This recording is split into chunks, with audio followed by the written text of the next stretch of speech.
Assalamualaikum warahmatullahi wabarakatuh, ladies and gentlemen. Welcome to the new style of love. Oke, kali ini aku akan kembali membahas hal penting dalam sebuah hubungan terkait tentang komunikasi. Ya, tentang komunikasi. Sebuah hal yang sangat sederhana, namun nyatanya banyak orang yang sangat kesulitan dalam menjaganya. Ya, kita tahu sendiri sih kalau misalnya dalam kondisi yang B aja itu pasti gampang banget untuk melakukan komunikasi. Tapi apabila kondisi marah, bertengkar, bosan, lelah, stres, burnout, apakah komunikasi itu masih tetap terjaga dengan baik atau malah hilang? Atau mungkin tetap ada komunikasi tapi komunikasinya itu lebih ke arah yang agresif? Kalau kondisi kita saat ini kondisi biasa tanpa ada emosi, kita dengan mudah mengatakan, oh bisa kok berkomunikasi di kondisi apapun. Tetapi ketika emosi seseorang itu meningkat, psikologis manusia dalam self control itu akan menjadi kurang terkendali. Kecuali seseorang yang memang sudah benar-benar bisa untuk menghandle emosinya ya, yang sudah memiliki kedewasaan, bijak dalam menyikapi, memiliki caranya lah dalam menghandle self controlnya. Karena pada kenyataannya ya pasangan zaman now lah ya, itu sangat sedikit sekali yang bisa memiliki komunikasi yang berkualitas dalam hubungannya. Kebanyakan pasangan berkomunikasi itu secara monoton yang akhirnya membuat hubungan itu lebih cepat menuju ke fase bosan. Nah, buat teman-teman yang belum mengetahui fase-fase dalam sebuah hubungan, kalian bisa lihat videoku sebelumnya. Pas sebelum video ini ya, itu ada 3 fase dalam hubungan. Atau nanti aku taruh di akhir video lah ya, thumbnailnya. Nah lanjut, gak hanya komunikasi yang monoton, tapi juga ada hal-hal yang mungkin biasanya dilakukan baik laki-laki atau perempuan yang kemudian membuat komunikasi dalam hubungan itu menjadi semakin kacau dan membuat hubungan semakin retak. Apa saja itu? Mari kita bahas. Yang pertama, mendiamkan permasalahan atau pertengkaran dan berharap selesai dengan sendirinya. Kan kadang ada nih seseorang yang ketika bertengkar itu lebih memilih diam dan membiarkan masalah itu selesai atau terlupakan dengan sendirinya. Nah, hal ini sering terjadi biasanya dilakukan oleh perempuan, tetapi ternyata laki-laki pun terkadang juga melakukannya. Dan apa sih yang biasanya menjadi alasan mereka untuk melakukan hal tersebut? Karena mereka ingin mencari aman agar pertengkaran segera berakhir dan membiarkan agar selesai dengan sendirinya. Karena di sisi lain mereka juga takut ya akan semakin memuncaknya emosi, nanti semakin diobrolkan, dikomunikasikan, malah takutnya terjadi hal-hal yang tidak diinginkan. Perlu diketahui teman-teman, kalau misalnya dalam pertengkaran kalian memilih diam untuk mengalah dulu agar tidak makin chaos, lalu setelahnya nunggu emosi turun, nunggu kepala dingin, nunggu momen yang tepat untuk mengomunikasikannya kembali terkait hal yang memicu pertengkaran, itu nggak masalah.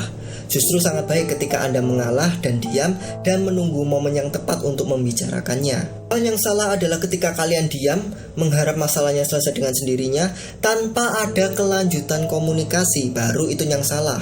Karena apa? Hal itu akan menjadi beban dalam psikologis manusia yang akhirnya tersimpan di dalam alam bawah sadar, kemudian tertumpuk setiap kali pertengkaran hingga akhirnya suatu saat akan meledak. Apakah itu pasti? Pasti. Ada yang akhirnya nanti meledaknya itu jadi sering menyalahkan, ada yang akhirnya mengungkit-ungkit kesalahan yang terjadi di masa lalu, ada yang mungkin juga pertengkaran-pertengkaran sebelumnya itu dibawa kembali ke pertengkaran yang baru, ada juga yang akhirnya malah suuzonan dan lain sebagainya.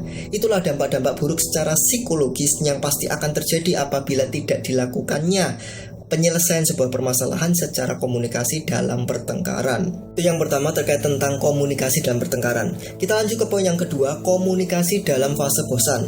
Seperti di video sebelumnya yang saya bahas ya, tiap pasangan akan melewati 3 fase yang siklusnya akan berulang terus. Dan fase yang paling riskan adalah fase bosan, fase yang paling riskan hubungan berakhir ya. Dan sangat banyak kesalahan yang sering dilakukan di fase ini. Ketika fase bosan maksudnya, pasangan baik laki-laki ataupun perempuan kebanyakan, saya garis bawah ya, kebanyakan mereka lebih mengurangi intensitas komunikasi di fase ini dan lebih memilih berkomunikasi dengan lawan jenis yang lain, even itu teman dekat ataupun sahabat yang dalihnya nggak ada rasa, cuma sahabat. No, itu sudah termasuk kalian membiarkan keretakan dalam sebuah hubungan. Dalam hubungan perlu ada yang namanya pembiasaan. Pembiasaan yang paling mudah adalah komunikasi.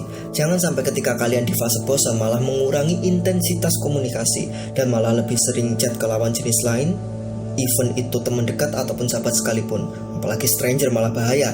Hal itu nanti kita bisa bahas di lain kesempatan lah ya, di video-video selanjutnya. Dan perlu teman-teman ingat, hubungan itu komitmen yang harus dipegang oleh kedua belah pihak. Kebosanan itu hal yang wajar dan harus disikapi dengan benar. Dalam hal ini, kebiasaan komunikasi itu harus tetap ada, harus selalu ada. Meski bosan sekalipun, meski jenuh sekalipun, meski nggak tahu komunikasi apa yang diobrolkan, kalian tetap harus berusaha untuk menjaga komunikasi itu tetap ada.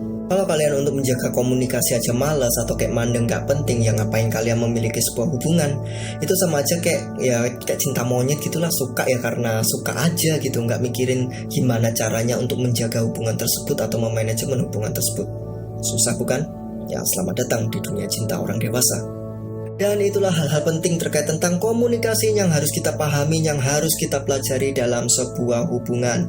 Dan semoga dari video ini kalian bisa lebih mengaplikasikan lagi, lebih menguatkan lagi komunikasi kalian dalam hubungan kalian sendiri. Dan buat kalian semua, jangan lupa untuk subscribe dan juga like video ini. Kalian juga boleh untuk berkomentar di video ini. Mungkin ada permasalahan-permasalahan yang ingin kalian konsultasikan, yang mungkin bisa saya jadikan video untuk di postingan-postingan berikutnya. Dan kalian juga bisa men-sharingkan video ini ke teman-teman kalian, agar teman-teman kalian juga belajar nih hal-hal terkait tentang dunia romansa. Jangan lupa juga untuk follow Instagramku, karena di situ aku juga sering banget untuk membuat quotes love dan juga edukasi-edukasi tentang cinta lainnya. I think it's enough. Thank you for watching and see you next video. Bye.